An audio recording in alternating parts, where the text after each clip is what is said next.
Hi, everyone, behind the screens and also here in the studio. Welcome to our show. So, this is live show from Media Center Lime, Kokkola, and today we are planning to talk about the future of European Union. And this is the part of our online course which is meant for students that they can emphasize their acknowledgement of European Union. Definitely very important topics. So my name is Kaisa Honkaharju and I'm also a teacher but also an international coordinator. And one of the key aspects of being a coordinator is to bring EU closer to vocational students in a practical way of sending them to work or to go to school inside or outside of EU. So Juha, what do you do in Lime? My name is Juha Kiviharju and I'm working here as a media lecturer and I'm working with the students. We are checking media issues like video shooting, sound recording, animation, and this kind of multi-camera project, virtual studio. And I'm also working on this Euro4VET project and planning this online course. And today I'm here forced to be host.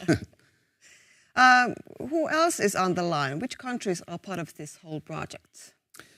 According to Finland, there is also Turkey, there's Portugal, there is North Macedonia, and there is Spain. And Finland, of course. And Finland, yeah. Yes.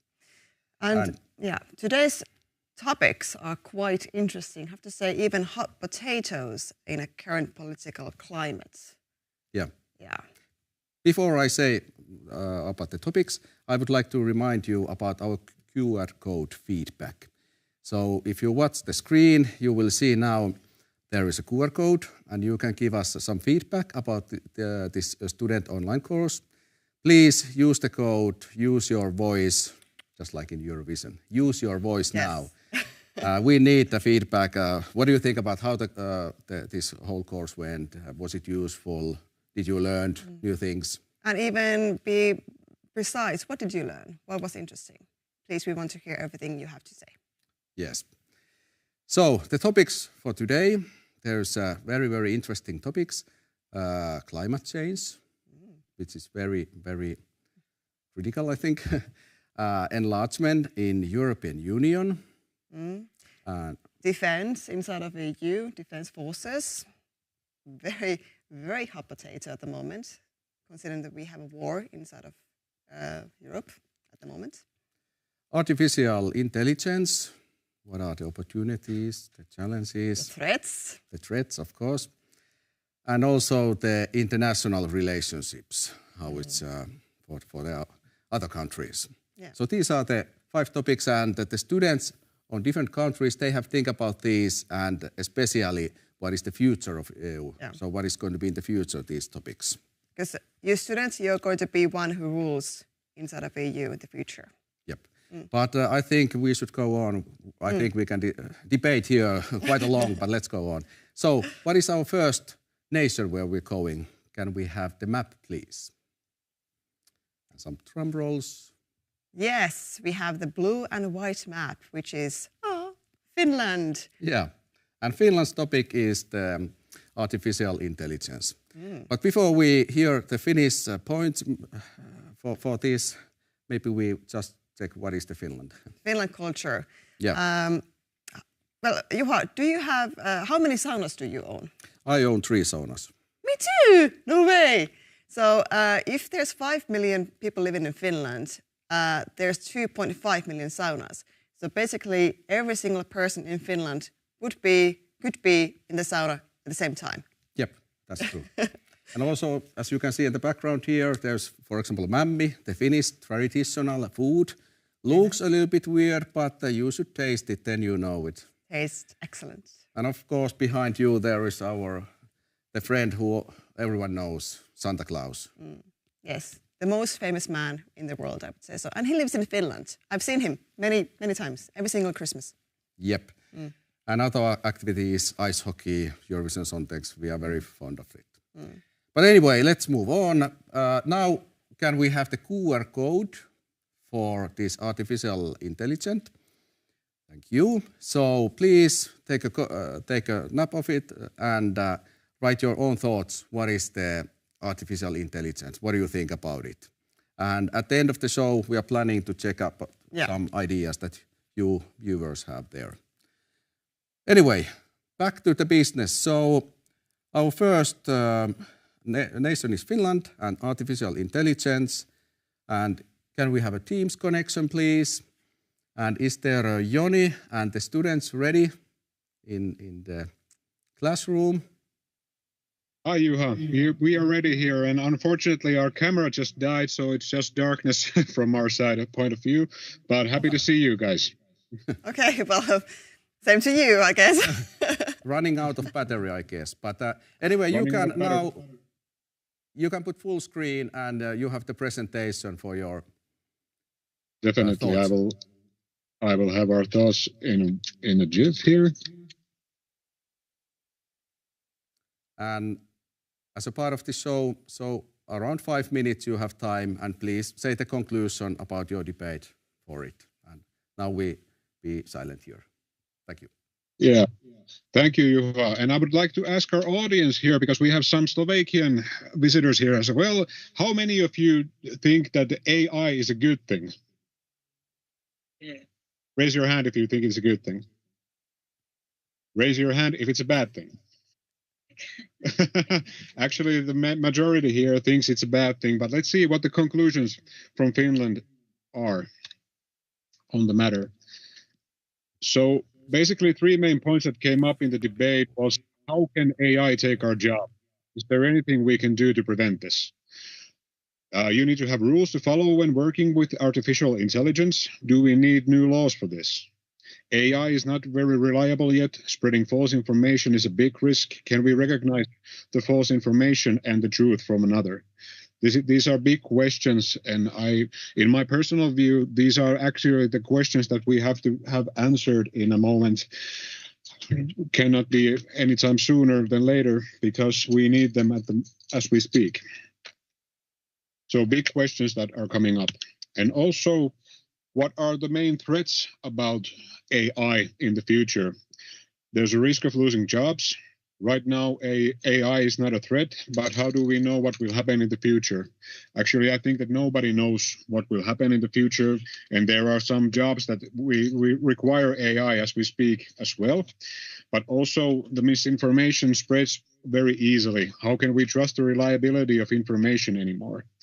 And we are relying too much on AI, and we are no longer using our own brains.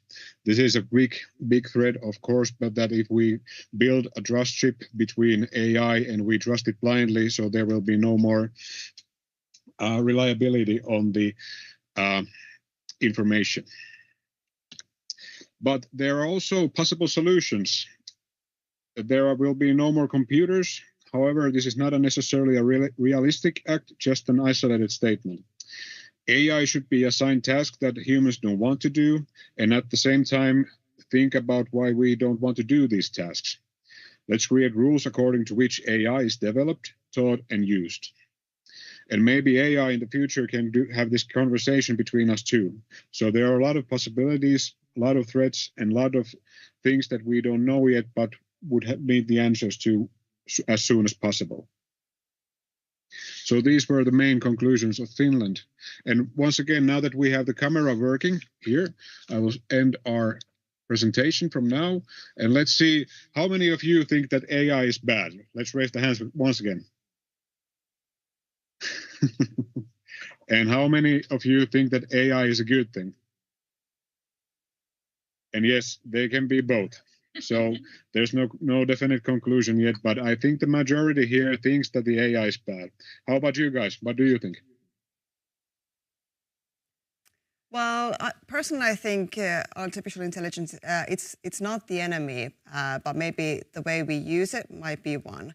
But as a teacher, I think we need to learn how to adapt it inside of education, but also deepen the way we teach our students to analyze information. And you said we are losing the ways of how we use our own brain.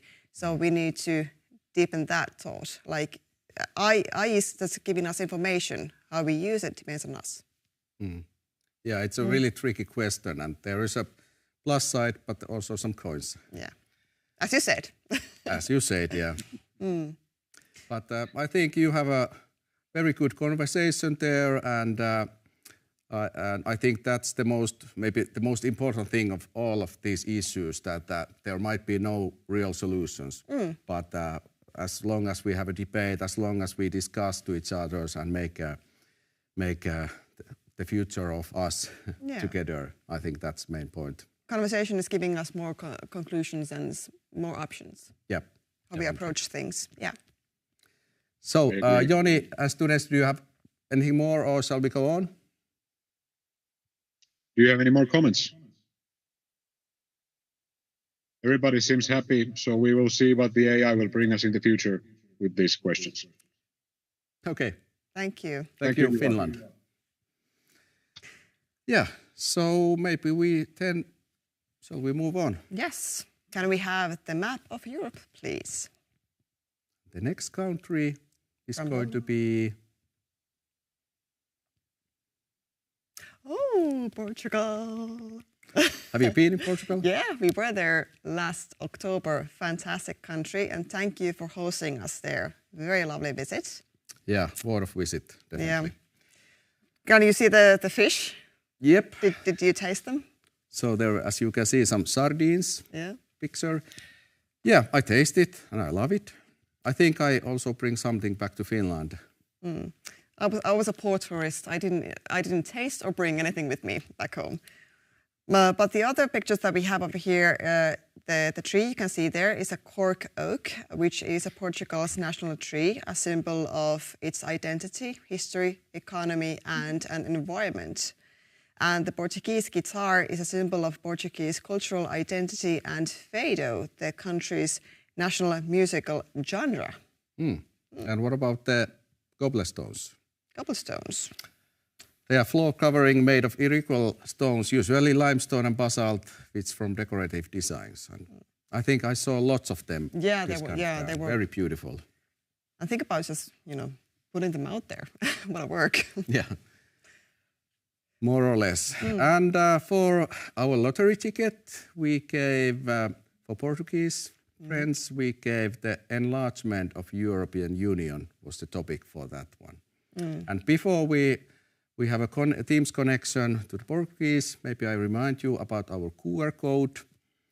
So there you see. So please snap a photo and go and write your thoughts about enlargement into new countries. What do you think about in the future is going to be? Are we going to stick with this country size, or are we going to add more countries to EU? Yes. But now, are we ready? So, team Portuguese on Teams. Hello, everyone. Can you hear us? Yes. Yeah. Hello. Great. So nice to see you all again. A very special and warm welcome from the rainy Portugal. This feels like the Eurovision festival, which Finland will definitely win, even if it is through Sweden. But anyway, who's counting on that?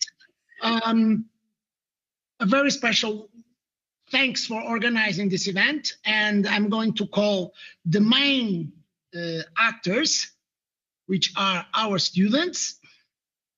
Just sharing. I hope you can see what we are sharing. No, not yet. Yes. Yes, we can see it. 1 second.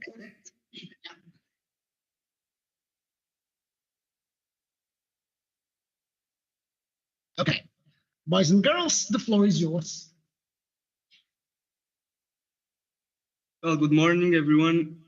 So, 3 main points that come up in the debate were, first, what were the reasons behind the period of stagnation in EU enlargements that occurred after 2004, the year of the largest enlargement with the accession of 10 new member states?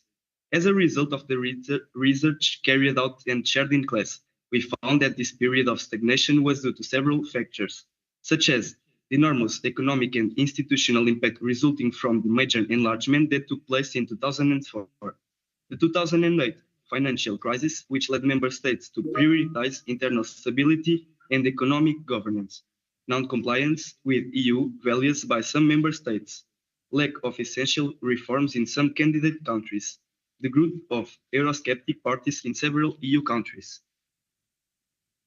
How did Russia's invasion of Ukraine influence the EU's enlargement policy? In the second point, after analyzed and discussed it, we conclude that Russia's invasion of Ukraine in 2022 had a profound and direct impact on the EU's enlargement policy. There was a shift and reconfiguration of the European Union's strategic priorities, leading to the acceleration of Ukraine's and Moldova's applications, with both countries being granted EU candidate status in June 2022, reflecting the EU's response to Russian threat. The strengthening of strategic importance of enlargement, as the EU began to see the accession of Eastern countries as a way to ensure regional stability and security, increased support for the Western Balkans, with negotiations being intensified also as a way to prevent Russia and China from gaining influence in the region. Why is Turkey the country that has held candidate status the longest, since December 1999, still not a member state of the EU? The last point analyzed, we sought to understand why Turkey, despite having held candidate country status since 1999 and having formally started accession negotiations in 2005, has still not managed to join the EU. We found that the situation was due to the deterioration of democracy in Turkey, especially after the attempt coup in 2016, with the repression of the opposition, restriction of press freedom, and concentration of power in the hands of the president, all of which violate the Copenhagen criteria, fundamental for EU accession. The conflict with Cyprus over the Republic of Northern Cyprus, as no nation except Turkey recognizes it as a sovereign state. This situation gradually and negatively affects the accession negotiations, with Cyprus systematically blocking progress. Political resistance within the EU, as several EU countries, such as France, Austria, and Germany, have expressed reservations about Turkey's accession, citing cultural and religious difference, fears of mass migration, and Turkey's large population. It will be the EU's most populous country, with 87.6 million people, giving it a significant institutional influence within the EU. In light above, we conclude that Turkey's full accession process to the EU is practically frozen and shows no signs of progressing in the short term. Three main threats about enlargement. Among the threats we identified, we selected the following, which seemed the most relevant to us. Risk of political instability. Some candidate countries face issues such as lack of strong and independent mechanisms against corruption, nationalism, or institutional fragility, which may affect the internal cohesion of the Union. Difficulty in decision-making. With more members, it becomes harder to reach consensus, requiring institutional reforms to prevent deadlocks. Pressure on EU funds and cohesion policies. The need to support the economic and social development of new member states can place significant pressure on the EU budget and cohesion funds, potentially leading to a redistribution of resources and debates over the contributions of the wealthier member states. Possible solutions or opportunities. We also consider that enlargements also bring positive opportunities for the EU, namely, strengthened geopolitical influence. Enlargement reinforces the EU's position on the global stage, especially with powers such as Russia and China. Promotion of European values. Accession involves alignment with the EU's democratic principles, human rights, and environmental standards. Expansion of the internal market. The entry of new countries increases the market for goods, services, and labor, benefiting both EU businesses and consumers. That's all. Thank you very much. Thank you. Thank you very much for this very you got very deep inside the topic, and as you can see, the enlargement of Europe, it's not only just enlargement, it holds the topics of defense and also the relationships, international relationships. Mm. So it's not about one topic, it's all together. Mm. Mm. What about Portuguese team? What do you think about in the future, how this information that we have now, how it's going to be changed maybe? I think it will take some time, lots of negotiations, some tough consensus, and a huge struggle on how to distribute the resources that we have in the European Union. But again, it's probably going to happen because Europe needs to be stronger. Yeah. Yeah. Well, thank you so much. You had a very deep and I think meaningful presentation. Thank you so much. Yeah. So, please don't forget to watch this show later on YouTube and follow the Mediakeskus Lime in Finnish, Lime in English, from social media and Facebook. Yeah, there you can find more about our institution here and also the social media platforms. They are very, very, very useful, so please follow us. Anyway, so shall we go on? Yes, next country. What do we have next? Could we have the map of Europe, please? And the next country is going to be Turkey. Oh, Turkey. I had never personally been there before. I've been once with my parents when I was a really, really small child. Okay. I don't have not so many memories there, but yeah, I was. A few years back. Yeah, like 5 years ago. Okay. And over here we can see some bits and parts of Turkish culture. And who's the guy in the middle? The guy in the middle. Do you mean me when I'm in the middle now, or? Anyway, back there. Yeah, thank you. So Mustafa Kemal Atatürk, he was a Turkish field marshal and revolutionary statesman who was founding father of the Republic of Turkey.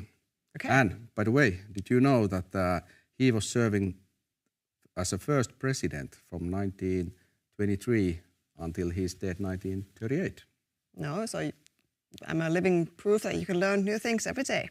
But what's the picture that, that's the beach and the sea, the place I'm going to move very soon?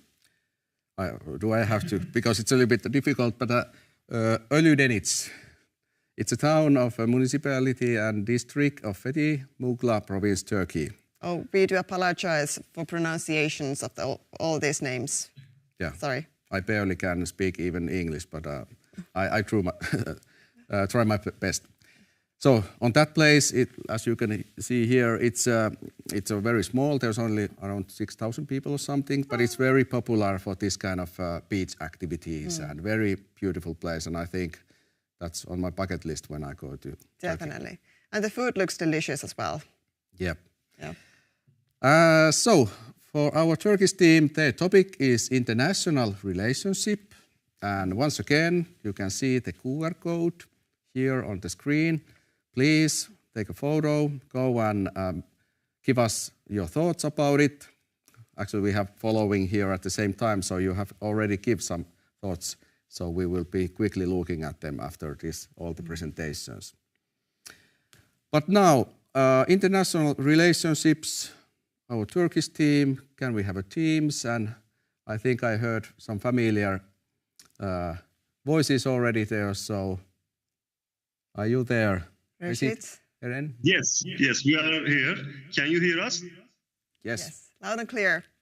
Welcome. First of all, we would like to thank you for this wonderful beginning for our nice country. And we will be very happy to see all of you in Turkey again and for the first time. Now the floor will be my students. They would like to greet you. Thank you again. Yeah. Thank you, and please take the full screen and for the. I'm sorry. I'll take the sharing.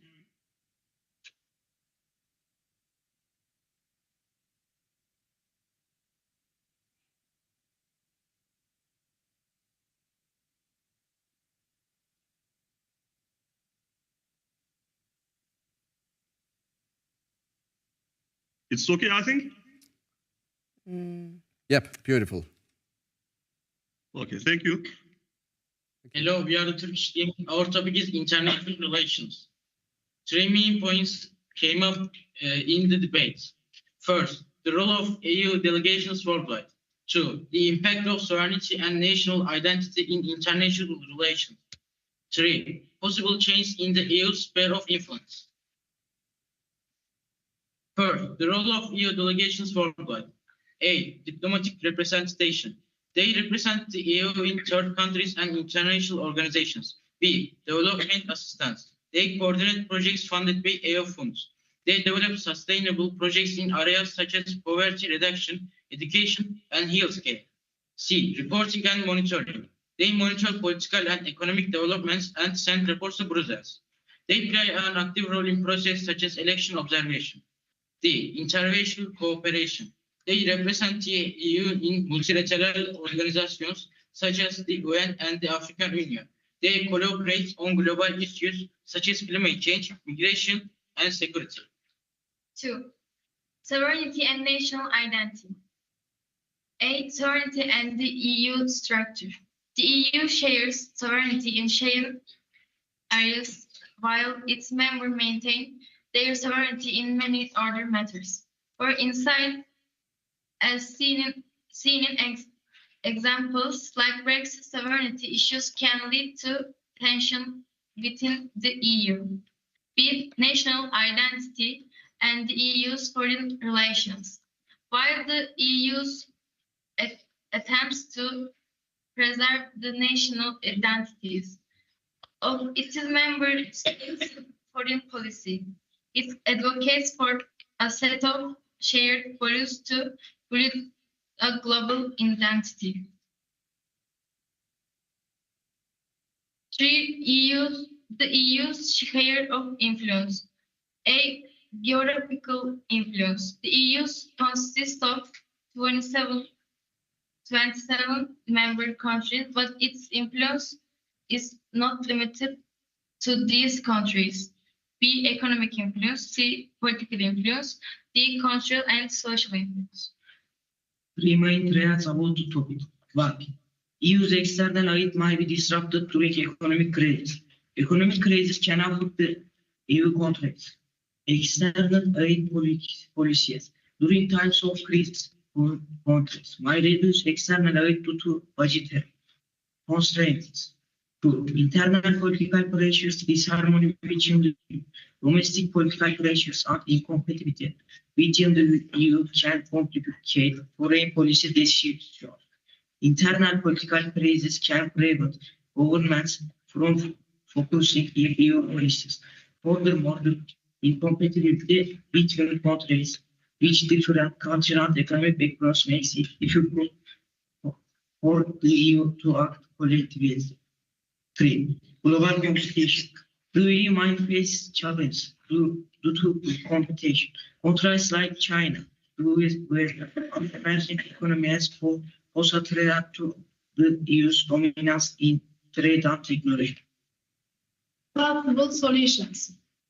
1. Sustainable and crisis-resilient budgets should be created for development assistance.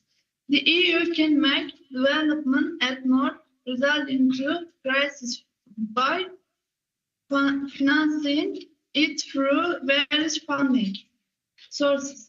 Development budgets should be both fixed and flexible, allowing for quick adaptation in times of crisis. 3. 2. Inclusion of youth in politics. The EU should offer education and mentoring programs to increase youth participation in political processes, strengthen youth representation, and develop leadership skills through programs like Erasmus+. 3. Strengthening law capacity and supporting democracy in member states. The EU should support effective garners by providing training and resource assistance to local governments develop programs to increase public participation in politics and promote reforms that strengthen judicial independence. Thank you very much. Thank you. Thank you very much. Very, very deep topic, and have to say I definitely like the thought that get more youth into the politics. Oh, definitely. And I'm sure you, Turkey, had a very deep insight of this whole matter, especially when you've been applying to become the member state for quite some time now. Thank you. So we're halfway now, are we? Yep.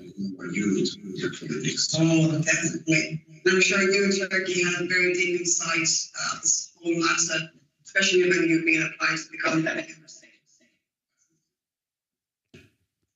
Yep. Thank you, folks.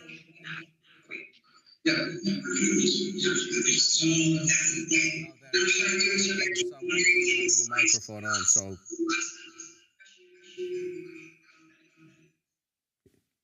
Okay, yeah, there was some technical issues, no worries.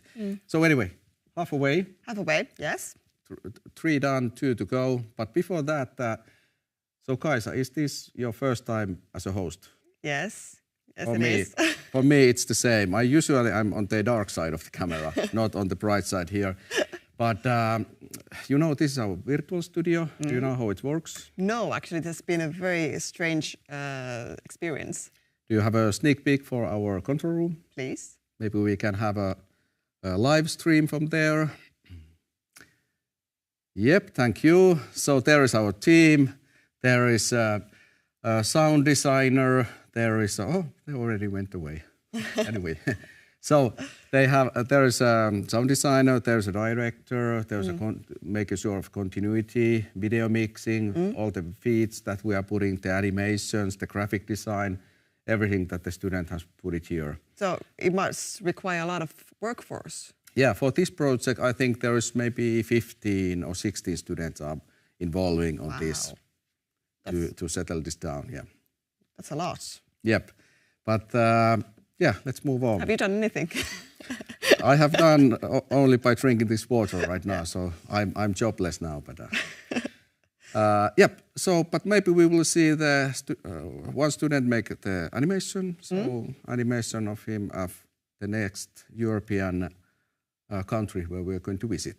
So the map, as we can see, and the country is North Macedonia. Oh, I have to say, if 2 months ago, if you have said to pinpoint North Macedonia to somewhere inside of Europe, I have to say I would not known where it is.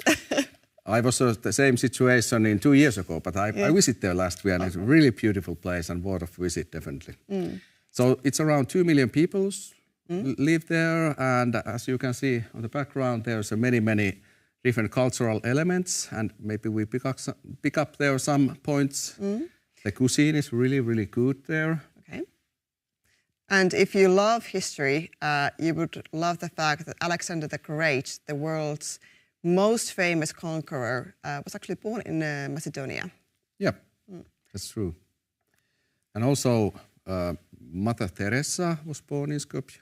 And Skopje is the main capital city of Macedonia. And also one curious fact is that the Lake of Ohrid is one of the deepest lakes in the world, and the deepest lake on Balkan. Do you think there would be like sea monsters? Local Loch Ness or something. I don't know. Maybe we should ask our North Macedonian team. But before we ask it, can we have the QR code for the topic for the North Macedonia, which is also really important topic right now for all of us.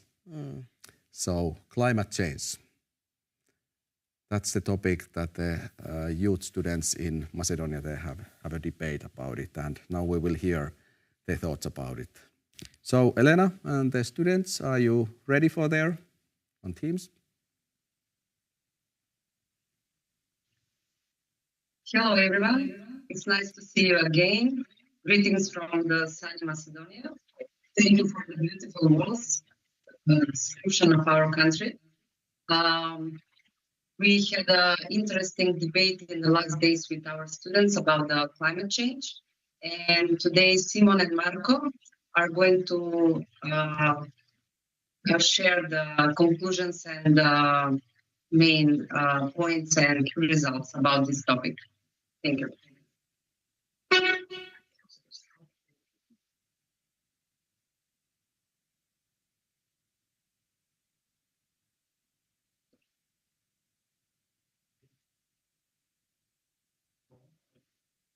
Yep. Hello, everyone. Today, Marco and the other students and professors had a discussion about the climate change and the European Union. The three main points that came up in the debate were climate change, the EU role, and the youth influence. Climate change is already impacting health, ecosystems, and economies. Delay brings irrelevant harm. The EU role, the EU is leading global efforts by aiming climate neutrality by 2050, promoting green innovations, and expanding renewable energy. The youth influence, young people are crucial in raising awareness, inspiring innovations, and holding governments accountable for climate actions. The three main threats that we talked about are economic and political resistance, climate inequality, and climate impacts. Some European Union countries and industries are slow to transition due to dependence on fossil fuels and economic concerns. Rural regions and vulnerable groups are disproportionately affected by climate change and green transition efforts. Rising temperatures, melting ice, species extinction, and extreme weather events could lead to irreversible environmental damage. The solutions we came up with are investing in green jobs and training, stronger climate policies, and global cooperation. Support workers and regions transitioning from fossil fuels to sustainable sectors, enforce stricter emissions regulations, carbon pricing, and sustainability standards across the EU. Assist member and non-member countries in adapting to climate change, reducing global risks, and fostering resilience. At the end of the debate, we had two questions that we answered. The first one was, what does a green future look like in EU and what could be like in 2030? A green future in EU by 2030 could feature clean, car-free cities, energy-efficient smart homes, widespread sustainable travel, millions of green jobs, and less waste. Local and energy production. It would be a healthier and more sustainable lifestyle with continued progress towards a greener world. The other question was, do you believe that the European Union can achieve its climate goals? Why or why not? The European Union already has strong laws, funding, and leadership through the European Green Deal. Renewable energy is growing fast and becoming cheaper than fossil fuels. Some of the challenges are some member states still resist big changes, especially if it affects their economies. There's a risk of greenwashing or delayed action, especially from powerful industries. So yes, it's possible, but success depends on political will, citizen pressure, and fair implementation across our regions. Feel free to give your opinion on the questions or another answer. Thank you for listening and listening to our presentation.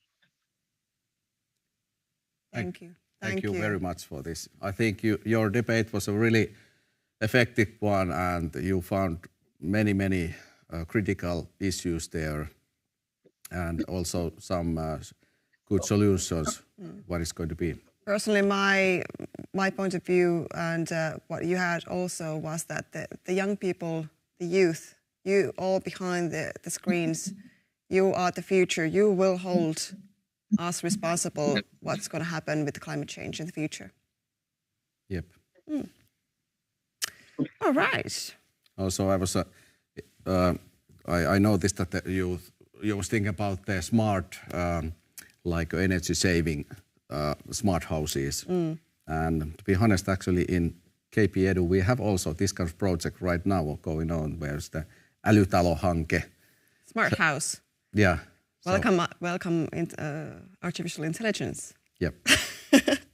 So that could be one solution also. But yeah, anyway, so. We are down to last. Yeah, one more to go. And I think we already know it, but probably we'll see the map anyway.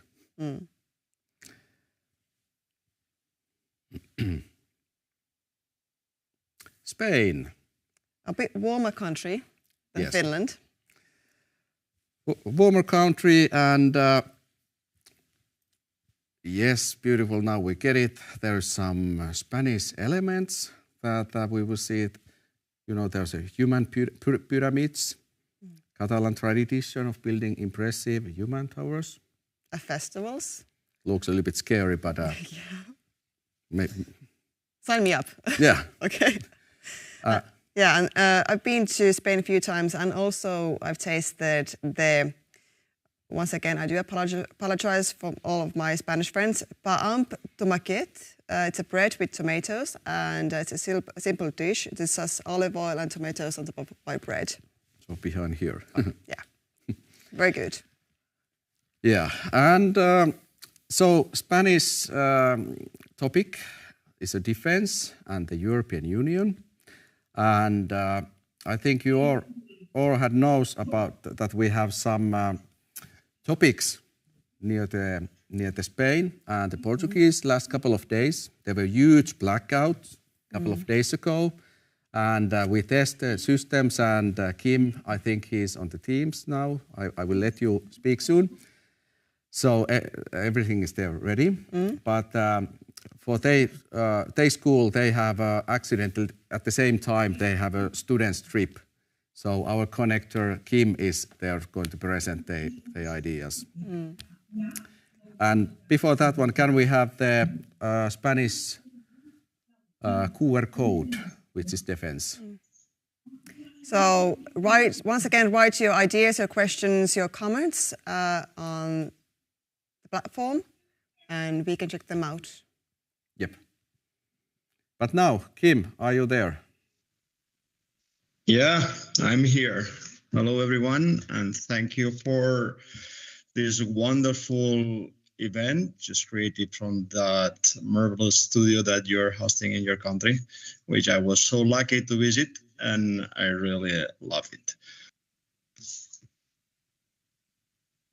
Okay, I'm going to share, first of all, let me apologize for just being alone, because my students, just due to this last day's troubles and issues, they are not here today. And I'm going to share their thoughts, right? So I'm just going to be the voice of my students, which I think that it's very interesting because the topic in it is so interesting too. We're going to talk about defense, which is hot potato, as you mentioned before.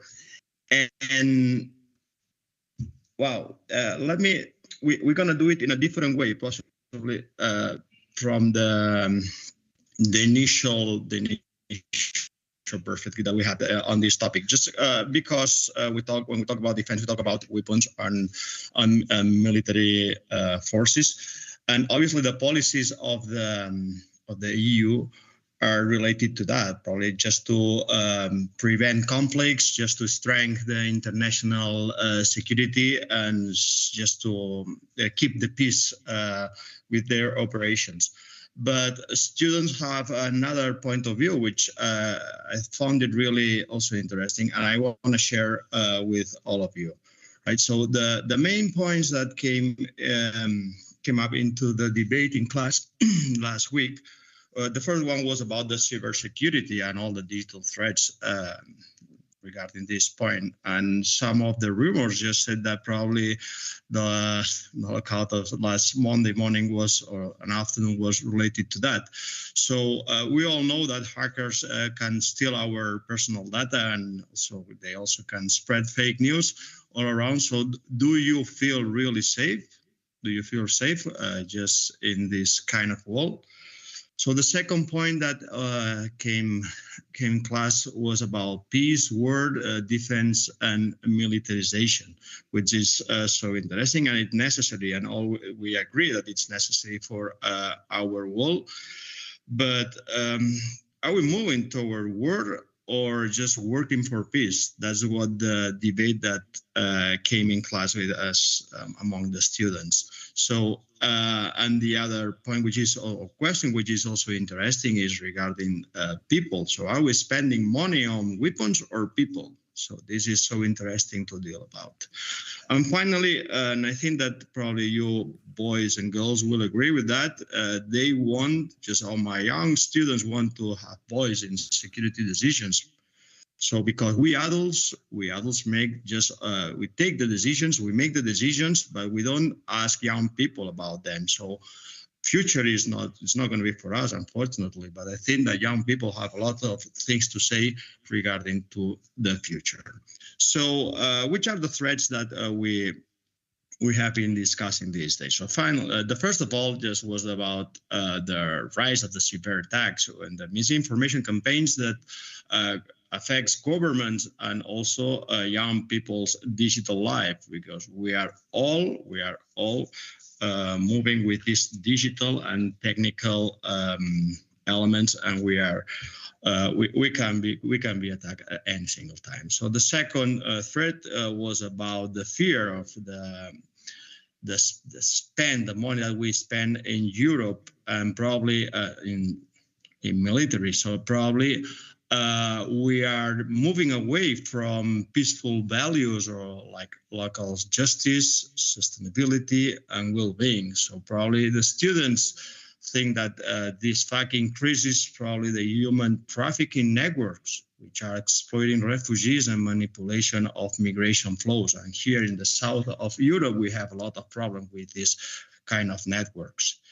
And finally, the last threat was that you young people feel excluded from the EU policies on security. Even though the crisis and all the military debates is going to affect your future, right? Because one of the main points that some people of the young people are also afraid is about the return of the military service.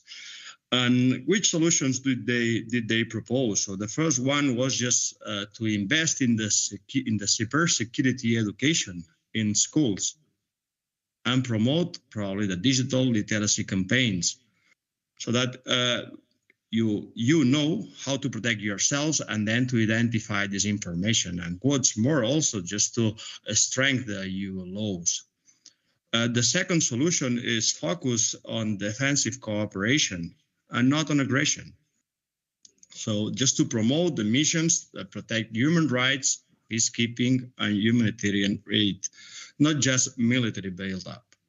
So invest in human borders management. It's a key just to prevent all those trafficking policies that are we suffering.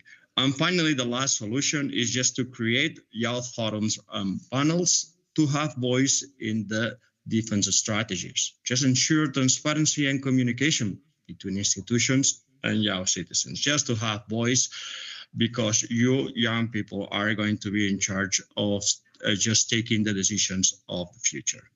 So this is more or less what students in our country have been debating these days. And this is what I wanted to share with all of you. And thank you again, Finland team, for just organizing this enormous event. Thank you. Thank you, Kim, and the students. And once again, there was the youth forum, the keyboards, I think.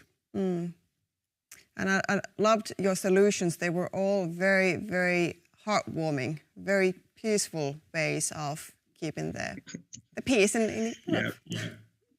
Yeah, but they are not my solutions. Are the student solutions? This is the voice of the students, young people who have to take decisions on their future. Yep. Good. Thank you for this. So all the 5 debates, the conclusions we have heard now, and maybe we now shall check a little bit of those Padlets. And at the same time, I've been checking those from here, and it's really nice to see that there's lots of comments coming from there, and maybe we just quickly check about those. And because you have the links now, you can go later on and check the QR codes from this recording and also write more about it. There's a comment that says that the course gave me more information about the EU I didn't know beforehand, which was actually one of our key elements and key points of the whole course. Yeah. Yeah. So even to us, even our teachers, even as teachers, even citizens inside of the EU, the whole concept of EU is still kind of not comprehensive. You know, it's not part of our day-to-day life that we think about it. Yeah. So this actually brings a bit closer. Yeah. Wonderful. And what about the future conversation? So AI, this was artificial intelligence. Can we see that one?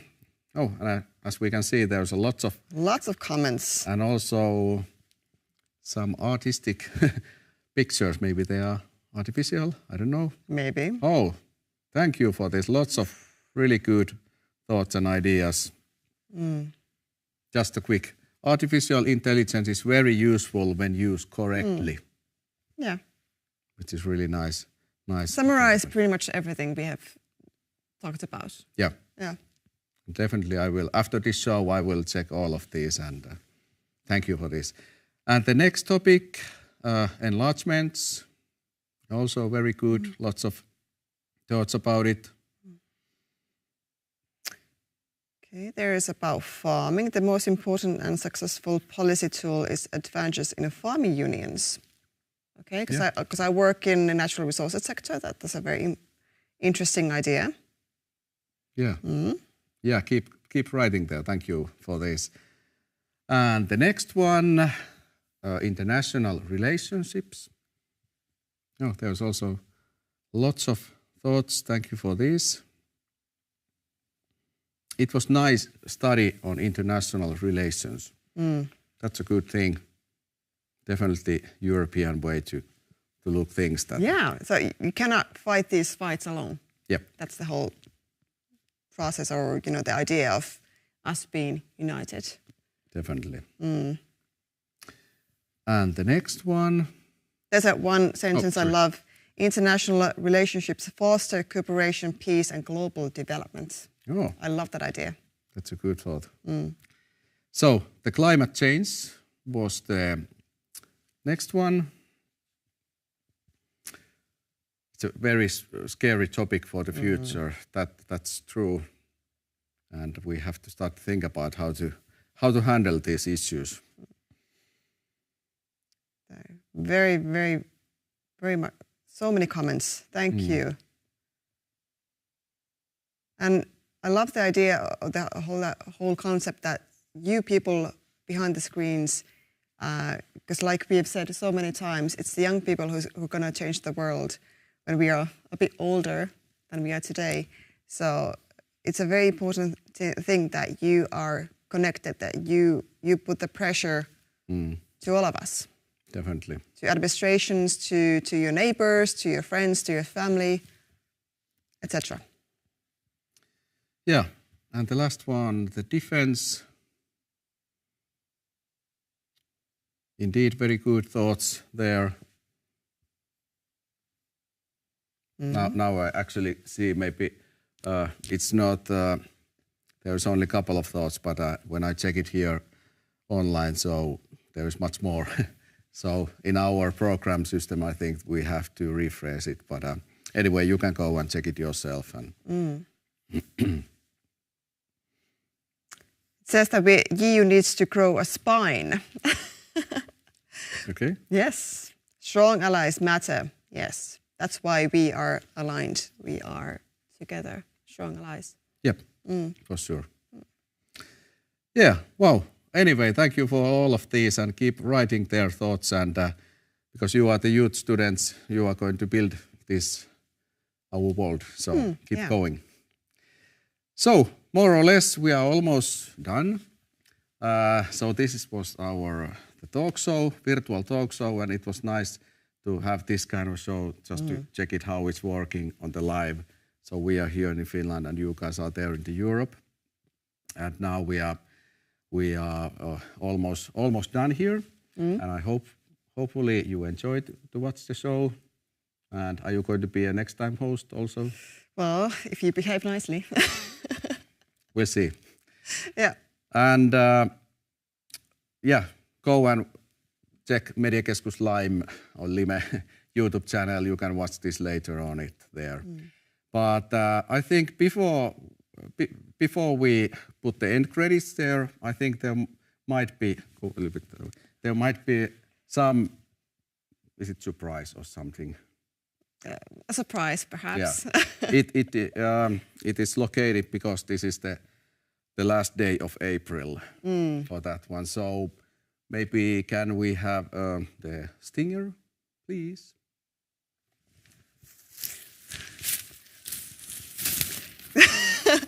So no. You look beautiful. So today is the first day, or tomorrow is the first day of May, which is a Labor Day here in Finland. And we celebrate it by, putting... It's a big students' party, and they are celebrating all around Finland. And I guess we are also students, because we are partying here. We're always learning new things. Yeah. So we're students, right? Yeah. So on behalf of all of us, to all of you, happy tomorrow, 1st of May, and hope you enjoyed the whole collaboration with all the countries and, of course, the whole online course. Yeah. Thank you. And thank you, everyone. Bye now. Thank you.